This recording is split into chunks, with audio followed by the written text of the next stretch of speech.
if I don't ask you something that you think is important, your role when Seabrook came in, I didn't know that. So let's talk about that too, because that's an important piece of history. We spent 15 years of our life fighting it because it's only a mile from the house.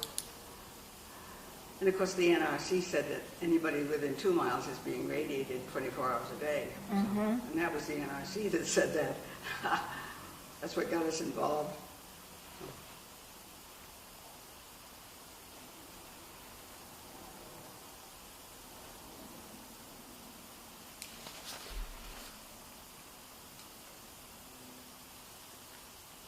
We just did an interview with Bob Perkins, and he said that when he moved into town, there were 491 people. Wow. He knew that when he was a child, and there were six children in his class. Times have changed. Yes, one-room school. Okay, so Roberta, do you want Roberta or Bobby? Which do you prefer? I don't know. Either one. Bobby's all right. Okay. Everybody's So, but just for starters, introduce yourself. Say my name is, and how long you've lived in Hampton Falls. My name is Roberta Gibson Pevear. I was born in Bethel, Maine, and went to Gould Academy. And I married Eddie Pevear in 1971. We built a house on Drinkwater Road in Hampton Falls, and he was born here. The Pevears were here for 300 years, and I came back home because most of the elderly names in the area were my ancestors as well as his. And Indian Rock Farm, the Benjamin Fifield that was killed there, was my direct ancestor. So I had a history of Hampton Falls and Exeter and Dover and Hampton. So I felt like I'd come home. My mother had always told me all this history. She was into history, and Eddie and I both were. And the people were welcoming and treated me like one of them, and I really enjoyed it. I worked in Exeter at the time, and Eddie worked at the Navy Yard. And he was one of the charter members of the Hampton Falls Volunteer Fire Department, and I joined the auxiliary.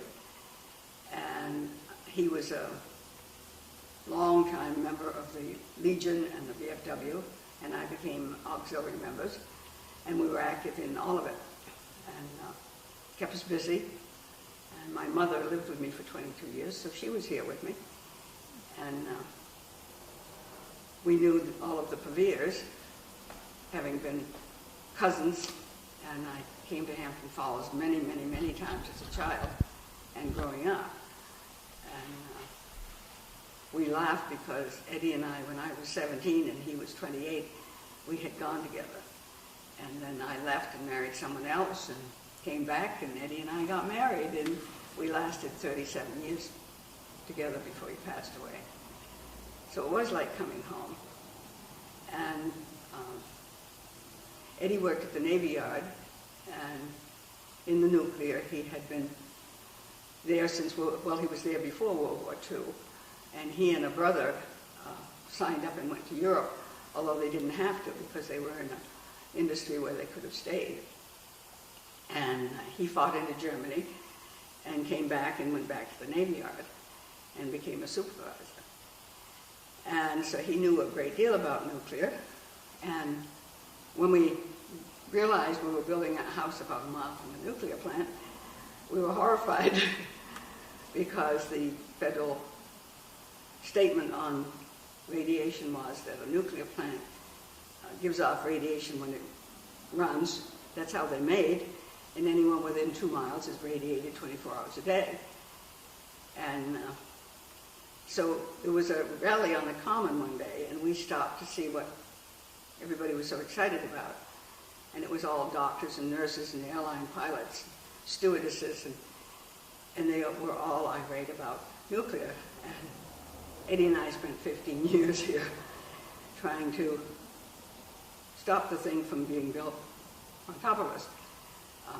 When it opened, we moved. But meanwhile, since I didn't want to go be dragged through the mud and protest, I ran for the legislature, so it changed my entire life. And I was in the legislature for 10 years. I was on the Environment and Agriculture Committee. I ran into Peter Wagner one day at the farm just a few years ago. I hadn't seen him since I got out of the legislature. And he thanked me for all I had done for the industry, for Applecrest and the farmers. And so I guess I did a good job as well as what I went in for. And I was clerk of the Environment and Agriculture Committee. And when I got out of the legislature, I was quite proud of the fact that Hampton Falls dedicated their town report to me. And it made me feel as though at least I'd accomplished something. And as I say, all of the people in town, even the newcomers who come in, were always so family-oriented and loving, and it's such a marvelous, marvelous area. And some of us realized there was finally, no historical society in Hampton Falls. And Beverly Powell and Hewitt Brown and Tracy Healy, Ed and I, my mother, and we got together, different houses, different places, until we finally got it all together and started the Historical Society. And of course, if you're busy, everybody wants you to do one more thing. I was in the legislature, I was clerk of the committee, I was the Rockingham Planning Commissioner for Hampton Falls, and then they elected me the county commissioner on the state planning board. I was civil defense director for Hampton Falls. I was regent of Ranger chapter of the DAR in Portsmouth. So guess what? They asked me to be president of the Historical Society. And I did take it and I enjoyed it, and I'm just thrilled with what has taken place with the society and getting this building. And I really am pleased to have been, and still feel that way, a part of Hampton Falls. I need you to just say, just for me, so we can edit it in, the Seabrook power plant, because I didn't say that. You didn't say that, so we'll edit that in. Okay. Do you want a whole sentence with Seabrook power plant? Yeah. Okay. If you just want to say something about, for 15 years you worked, you were part of the movement to fight the Seabrook, the building or construction of the Seabrook power plant. Okay. For 15 years, Ed and I spent many, many hours and lots of money trying to stop the opening of the Seabrook nuclear plant in Seabrook, which abuts our town. And within the 2-mile area of radiation every day out of the schools for Seabrook and Hampton Falls and Hampton. And it was the children that got our attention in the beginning. And the very first thing that I jumped in on was, before they opened, they came over the line into Hampton Falls and put in deep wells to draw water out of our aquifer without getting permission. And when I went in the legislature, that was one of the first things that got my attention. Were you able to put a stop to that? Did it, and we couldn't take it out. It was already there. Mm-hmm. Mm-hmm. Well, let's go back and talk a little bit more about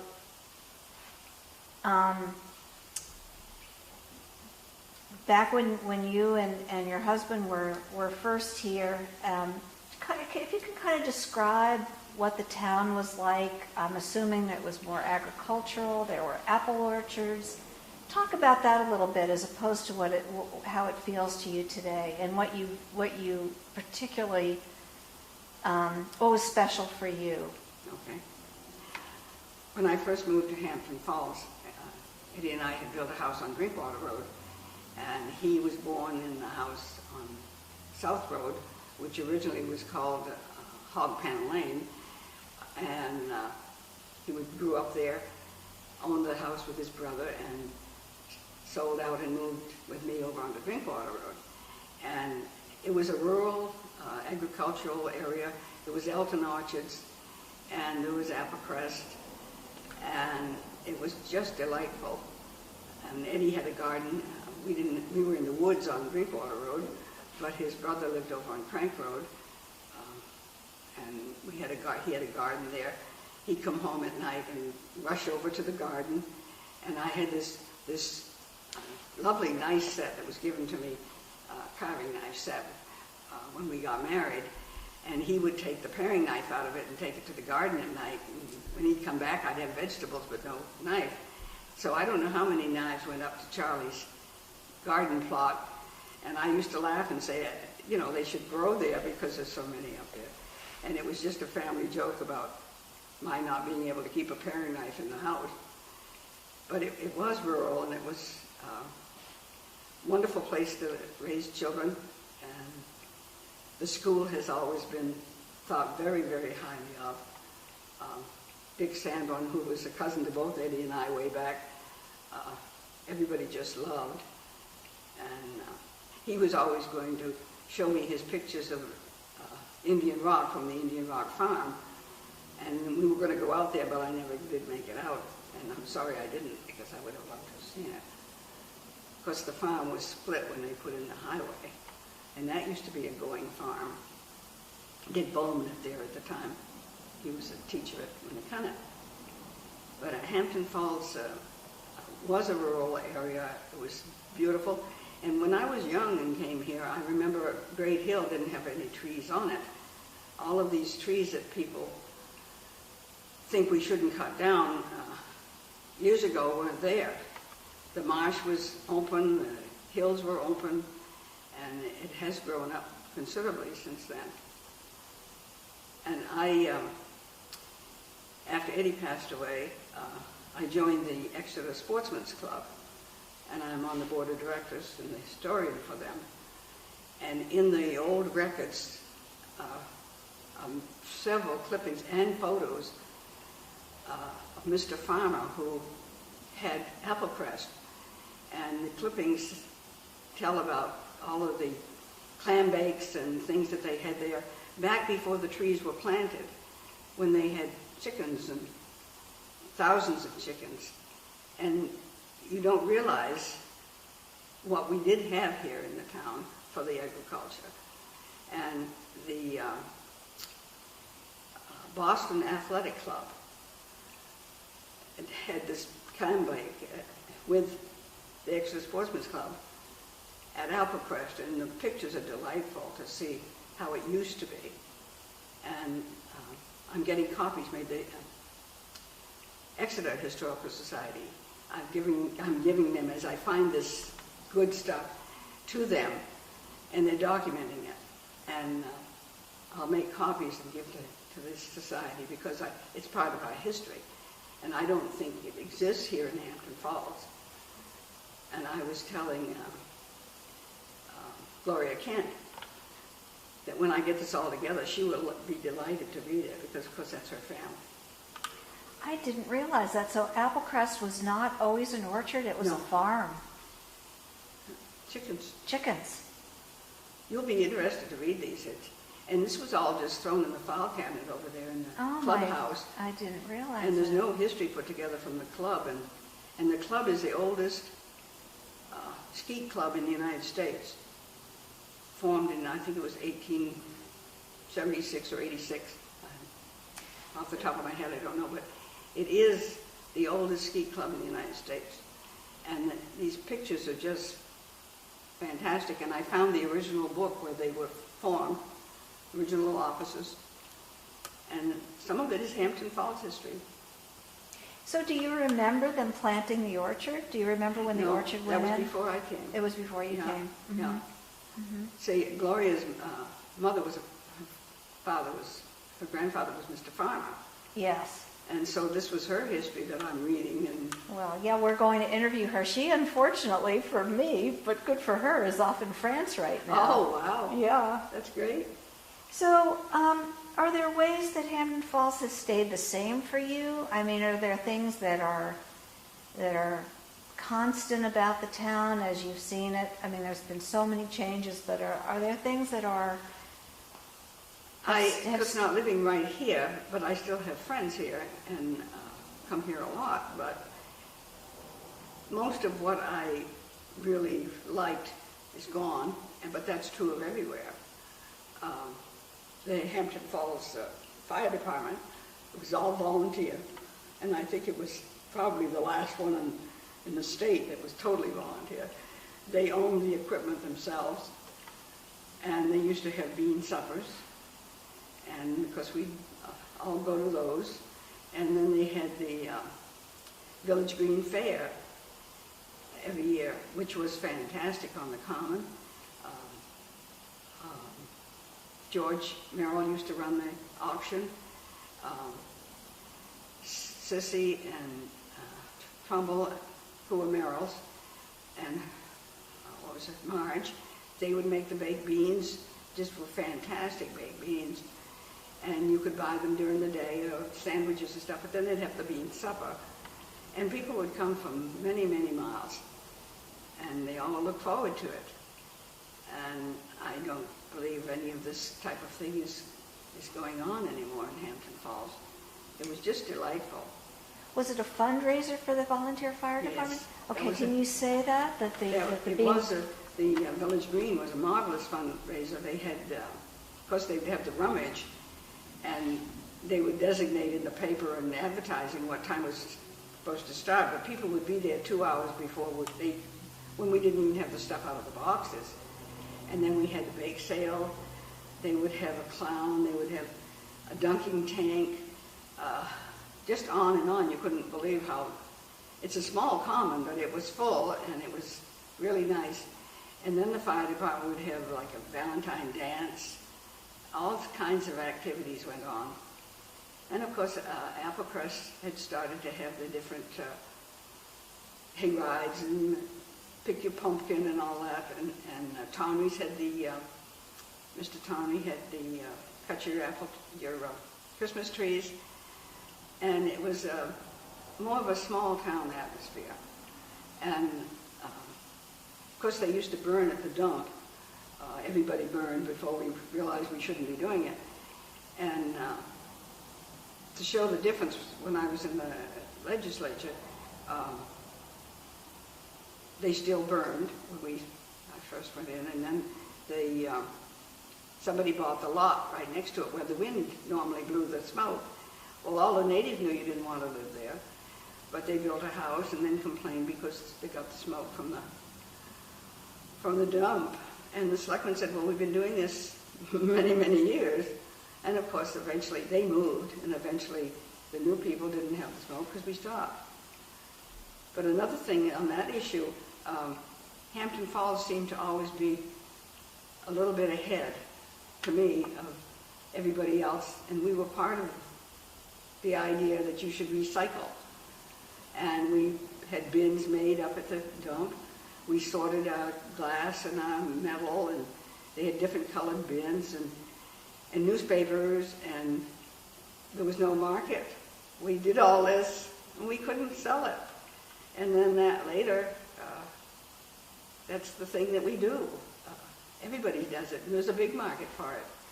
And you can stop filling the landfill, and you can make a little money. But Hampton Falls was out in the forefront. When I was in the legislature, and they were talking about this, Betty Green was the chairman and from Rye, and they were quite proud of the fact that they did this. And I said, well, we did it long before you did, but we couldn't make any money from it. And it seemed to me Hampton Falls was always quite like that. And the other thing about rural, Grace Perkins, who it turned out was a cousin of Eddie's, when she moved over from Hampton, she was a Blake, and she moved over to Hampton Falls with her husband, and an elderly lady told her, be careful who you talk about because everybody is related.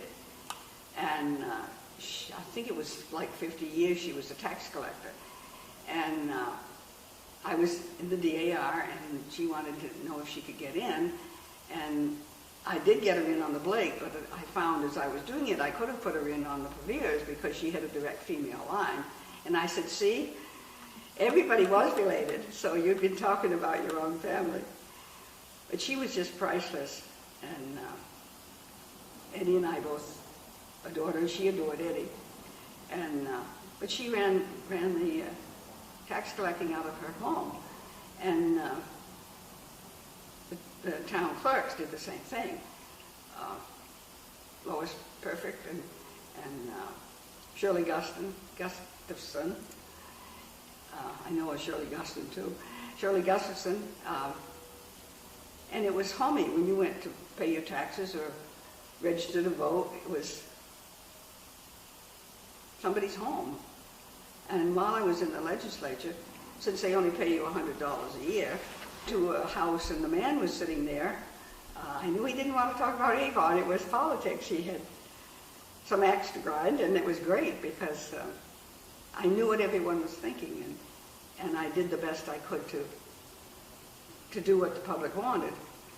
The very first thing I spoke on the floor of the House was, all of a sudden one day we discovered that the state had bought a piece of property on Brown Road, abutting the highway, right next to I forgot the name of the store, Morelli's, right next to Joey's Morelli's. And they were going to put a liquor store there.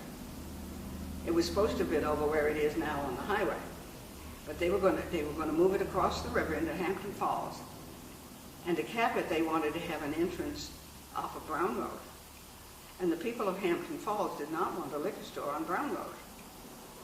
And that was the first thing that I argued on the floor of the House, and we made them move it back to where it was supposed to be. So going door to door, you find out exactly what people are thinking. And it really helped to be the Avon lady while I was in the legislature. Now, you mentioned that you worked in Exeter. Yeah, it was working at the shipyard. What did you do in Exeter? What did you do for work? I graduated when I was 16 from Gould Academy in Bethel, Maine, and it's smaller than the Exeter Academy, but it's the same type prep school. And I became what we used to say is just a plain old secretary. But a secretary did whatever was needed. Now they're administrative assistants, paralegals. I worked for companies like Anheuser-Busch in Kansas City. I was the administrative assistant for the branch manager and then the district manager. And I worked, the last job I had, I worked at Sears out there, secretary to the manager of a big A store, and then I was promoted to secretary of the assistant manager of all the stores in the Kansas City area. Prior to that, I was in New Jersey, and I was in the secretary in the law department of Johnson & Johnson. And my boss was assistant general counsel of Johnson & Johnson and assistant secretary of Johnson & Johnson. So it was a lovely job. And when I came here and had been at Sears, first I was at New England Homes down on Freeman's Point, secretary to Mr. Donahue, but there was a job opening in Exeter in the district office. And there were my boss had 51 stores under him, including the Exeter store. And we were based in the back of the Exeter store. And my boss and his 3 assistants would come in Monday morning and Friday afternoon. And the rest of the time I was the office, and I had a part-time helper. So I had 5 telephone lines. I had 51 stores calling me, the 4 men, people from Philadelphia and from the Sears Tower in Chicago. And I did the budget, did all the correspondence. I kept really busy. And when they moved over to Madbury, first I was in the back of the store, and then they wanted the space, so they moved me up to the Dudley House. And then they moved to Madbury, and I didn't go because I didn't want to drive 50 miles a day. So being very, very intelligent, I ran for the legislature and drove 110 miles a day for $100 a year. So I kind of shot myself in the foot. But Let's talk about shopping and stores in Hampton Falls. What was there here? Were there markets? Were there places to buy? Where did you shop for food? Where did you shop for what you needed for just to run a... had the country store where the post office was. And of course they were a hub of the whole town. There was Mr. Merrill, and then there was Punky and his sisters and George, and everybody kind of revolved around there. And they had, I can't think of the name of the market, but there was a market over in Seabrook. And of course Exeter, I went to Jaime's greengrocer in Exeter because he was right across the street from where I worked. But there have been various smaller grocery stores in different towns. And there was the, I think it was the First National in Hampton. Eventually Hannaford came in.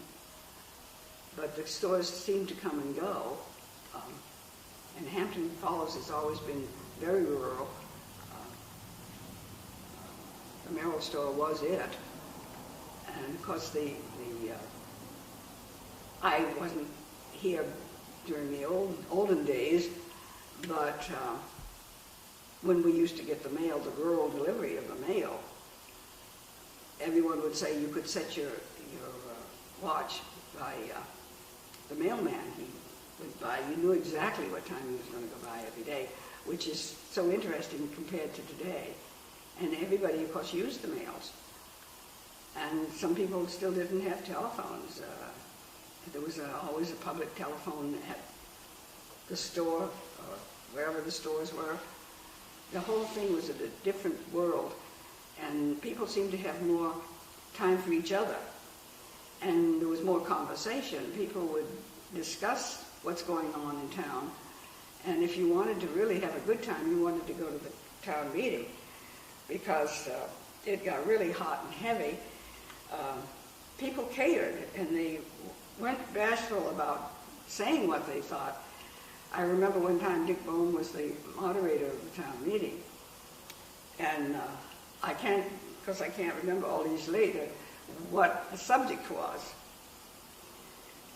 But something that Dick ruled, Eddie and I both at the same time jumped up and said, "Point of order. Point of order." And being rural, he said, "Bobbi and Eddie Pevear, sit down and shut up." And we said, "We will not sit down and shut up. You can't do that." But it would get very exciting sometimes. And even though you disagreed with your neighbors, and you might yell at each other in the town meeting and demand a paper vote because you didn't want everybody to know which way you were voting. We did all kinds of things like that. You still were friends. And that's another thing that Hampton Falls always had, as did the state of New Hampshire. When I went in the legislature and they put you through orientation, they said, "Now remember, you can disagree without being disagreeable." Well, in this most recent session of the House, it's been horrendous. A committee is supposed to be, you get all the ideas and you come out with the best when you get it all together. The way they've been doing it now in Concord this past session is if you're on a committee and you disagree with the leadership, they kick you off the committee. And that's not how it's supposed to be, and that's not certainly how it was in Hampton Falls. And it's sad, but that's what's happened. 5th anniversary, were you, No. you weren't there? I wasn't here during the 250th. I came in 70, I came to Hampton in 70, I came back east. Mm-hmm. My mother and I and the big German Shepherd lived at the beach that first winter. And then Eddie and I got together and married, and I came to Hampton Falls. But I have had, when we moved from the house, I gave things to the family. memorabilia of it that Eddie had. What did he remember? Did he participate in Oh, it? he took part. He just loved history, and he just loved Hampton Falls, and he took part in all of this stuff. He just,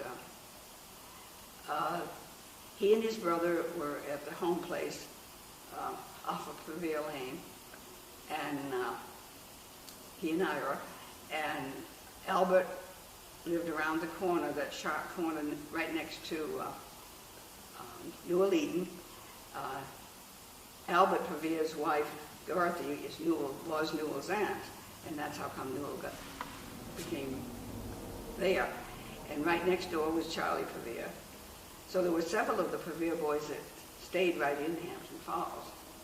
And now there's none. Little Verna Irene Pevear, Charlie's daughter on Crank Road, is the only Pevear with that name left in Hampton Falls after 300 years. And the Pevears, Philip Pevear came in the 1700s down on Mill Lane and married Martha Emmons. And the little house that's on the corner there, that was owned by the Emmonses and was according to the history of Hampton Falls, was a tavern. And that's where they came, when Philip Pevear came to Boston, then he came to Hampton Falls and settled here. And Eddie's line stayed in Hampton Falls. Cousins went to Lynn, and they owned the big Morocco leather factories in Lynn. And there's a Pevear Bank and a Pevear Nursing Home and Pevear Insurance Company. The Pevears are all over Lynn, and they're all cousins. And if they are named Pevear, they probably are a cousin. They were French Huguenots who left France and went to the Isle of Guernsey and then came to Boston. But they married into the Noyes family and all the old family lines. Talk a little bit about you as a young married couple and how you socialized with your neighbors and friends. I mean, the story that you told about the bean suppers on the common, that's a wonderful story. Are there other things that you would do? Let's talk about, for instance, in the winter. Did you snow just a real nuisance to you at that point? Well, apparently, Eddie was quite an interesting young man. When after Eddie passed away, I was asked to do a story with Sheila Kennedy, the president of the Historical Society, and she wrote quite an interesting little article, and she said she talked to George Merrill about the Pevear boys, and they used to skate out on the pond here in Hampton Falls and play hockey. Well, Eddie and Charlie, apparently, they were the youngest of 9, and they didn't have hockey sticks, so they used branches. And they used to call them the slashers. And I guess there was quite a chuckling going on with that interview. But I was flattered that they asked me to take part, since I no longer lived here and didn't really come from here. But they used to do all kinds of things together, and they used to have card parties. And the volunteer fire department in the Grange were, they're very, in the school. They were the 3 things that people congregated in. And I know when Reverend Scruton was at the Baptist Church here in Hampton Falls, everybody just adored him. Well, Eddie went to the Baptist Church and loved Reverend Scruton. But I also understand a bunch of them played cards. Played poker, and I guess those were quite interesting nights. I never saw any of it because it was before my time, but I guess it was, they've always been very active in town with the different, and as I say, that they would have any excuse for a dance or a get-together. And when Gene Heel was on Route 84, South Road. He used to have, they'd all gather in his basement and have get-togethers. a wingding, he called it. And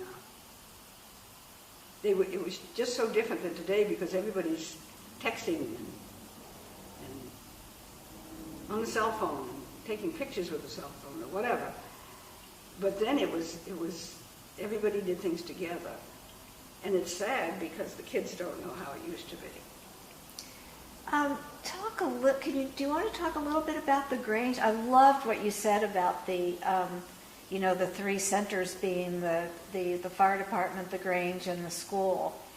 I don't know very much about the Grange. Can you talk about that and what the Grange did? And if you can start your sentence with the Hampton Falls Grange. Well, I didn't belong to the Hampton Falls Grange. My mother had belonged in Maine, and she was born in Lynn, and she belonged there, and her father had gone all the way through the steps with the Grange in Lynn and back, then moved to Maine with my mother.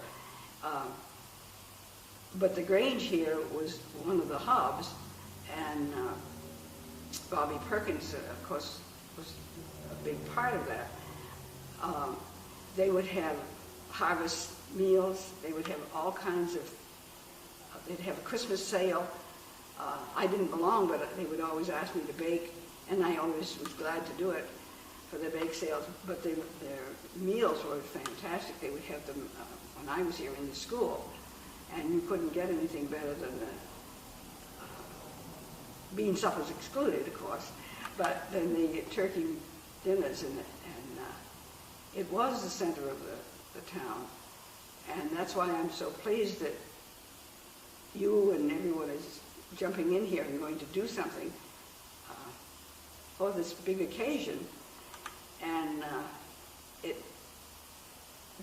there's some way I would like to see the children educated on what the history was and what they're missing. Because some places they're going back to some of these things. And but the Grange was always was a center of the activity in Hampton Falls. Talk about the school. Tell us a little bit about the school and how that factored into a sense of community, contributed to a sense of community. Well, the Lincoln Acoma School was named for a man of that name who lived right across the common, and he was killed in the war. And it has the 6th grades, of course, which are very highly respected I'm sure, in the state and out, because the kids come out of here and they do very well. And as I say, in my time, Dick Sandlin was one of the prime heads of it. But they would have all kinds of different activities. Back to the nuclear plant issue, there was a young girl that lived across the street from me. The family had come from out of town, and they had 2 young girls. And one day I went to the door, and there was this little girl, and she said, "I understand you can educate me about nuclear power." And I said, "Come in." So I explained to her what I knew, and what I knew I always had documentation for, and I didn't make up any of it. And so they were going to have a informational thing by the Public Service of New Hampshire at the school in the gym. Well, this little girl had signs up, and all the little kids had T-shirts on, all anti-nuclear. And she did that all by herself, got the whole thing going, and I guess I didn't see it, but I guess it was quite interesting. This girl went on to go to Gould Academy, and she was always very involved in ecology things and what's right and what's wrong. And she wrote a letter to Khrushchev's about the Cold War, and was written up in the news. Unfortunately, when she graduated, she went to California to work, and she was killed in an accident. But she was close to my heart, and one of the nicest things I ever received was a letter from her mother saying I made her who she was. But it's funny how children need you to explain to them, you know, how things are, and we're getting away from that. And I think if we can, in this month that we're going to have before the celebration, have school activities about history, maybe contests of some kind, would be great, because they are our future. And the school in Hampton Falls has always been a very important part. And they have now got the playing fields. They didn't have that before. And all that was lacking. And I really am impressed with Hampton Falls as it has gone forward. Can you restate that and talk about some of the changes that you've seen fields and whatever else you'd like to talk about? That's a great point. Because I think a lot of people, that's progress in a good way. It's not taking anything away from. That's what Hampton Falls has always done, in my estimation, is gone forward in the way that it makes life better. It educates the children. There were no playing fields for the kids, and they were running out of room on the side where the school was, and when they got the other field across the way, it was just fantastic to me, and because Eddie was always pleased. And the lovely, lovely old town hall, back when I first came here, there was a move in Hampton Falls to tear it down and put a little box town office there. And Eddie was outraged, as were all the other people who came from here, because that building is priceless. And so there was a move afoot, and we stopped them, and it was made over into town offices. It's functional, but you've saved the past. The only thing that I regretted was when they took the stage out, because there are towns who have saved the stage, and they have plays and different things like that. But at least we saved the building, and it should have been saved, just as this building is just unbelievable. And the Historical Society is part of saving this. And one of the things that when I always keep going back to when I was in the legislature, but people would come to me with ideas, and some of the new people wanted to have a street light on every corner and all these different things that we didn't have. And I would say, well, where did you come from? And they would tell me, and I would say, well, why did you come here? And they would tell me, and I said, well, why do you want to change it then? But as Hampton Falls has progressed, it has gone for the good as opposed to the bad, of tearing down the old and replacing it with a little box. That's wonderful, Roberta. If you could just say, I need you to say the old library, which is now being used as the Hampton, do you call it the museum? Is that what you call it? Or is it, what's the term now that is being used for this building? It's the Historical Society Museum, I would think. Okay. So if you could just say a sentence that says, and they've used, and the town had the foresight or whatever to not tear down the old library, and it's now being used. Among the things that the people of the town have done is they have taken this building, which was the library, and leased it out to the Hampton Falls Historical Society. And it is a priceless building. Eddie's direct ancestor was one of the founders of it. And if people haven't seen it, it's magnificent. The ceiling is just beautiful. And a local woman laid on her back and redid it, and it was worth doing. And the Historical Society has come forward and made the museum out of it, and have the meetings here, and it's just fantastic. When I was the first president of the Historical Society, we met in the town hall, the old town hall. But to have this building, which is so historic and so beautiful, as their home base is, to me, priceless. And that's the way Hampton Falls seems to always have gone forward. It's taken the past with them instead of carrying it down. What was the old town hall? Was it a town hall with a stage? Was it, or what was that building used for? I guess I don't know that. Well, the way I understood it, was used for everything because the floor is, as I understand it, is one of those that moves. They had dances there. They had a beautiful stage, had stage plays there. All kinds of functions went on there. And of course the bathrooms were another thing. They were quite a challenge. But it's been updated and saved. And now it's another building that we can be proud of.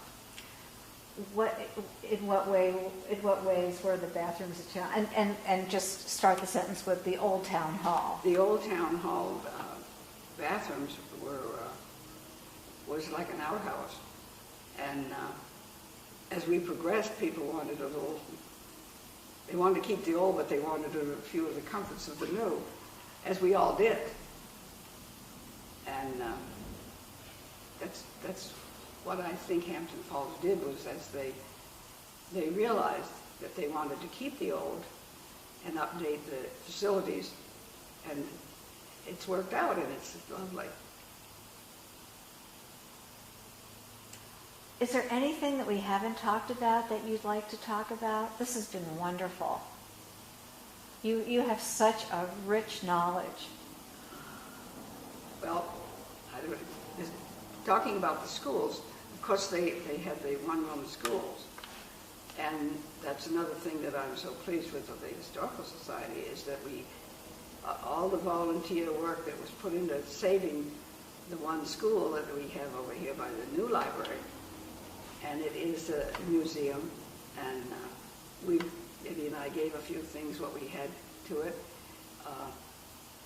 but that was how we progressed in all of I guess in all of the country. We started out with a one-room school with one teacher. When I was in school in Maine, there was myself and one little boy in the first grade. And then there were like 2 or 3 other kids. There might be 12, 14 in the school, and that would be it. And as you progressed, you and that other person moved along. And as it happened with me, the little boy got sick and died, and I was the only one in my class. And you kind of miss something when you don't have anybody to compete with. You're it.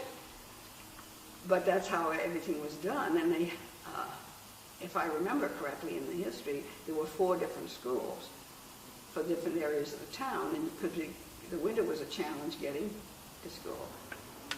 And I think Eddie said he went to 3 different ones over the time.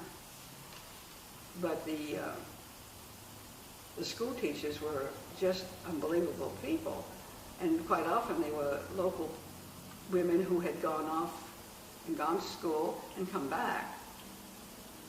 I know a neighbor of mine, Rachel Rosenkrantz. She was a Swayze from Exeter. She was a teacher in the brick school on the road to Exeter.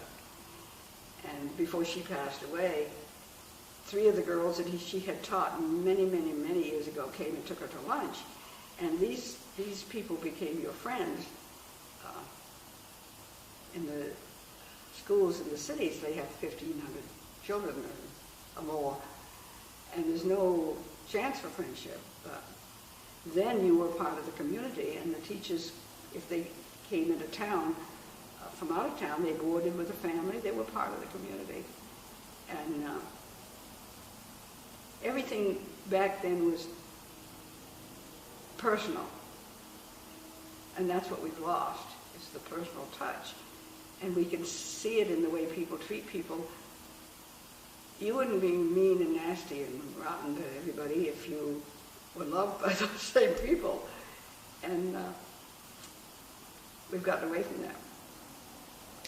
Is there, when you think back on your time, memory or is there one special activity that you did with your husband and your family that, you know, just warms your heart and brings a smile to your face? When my mother turned 85, she was a delightful woman, and we wanted to give her a surprise party.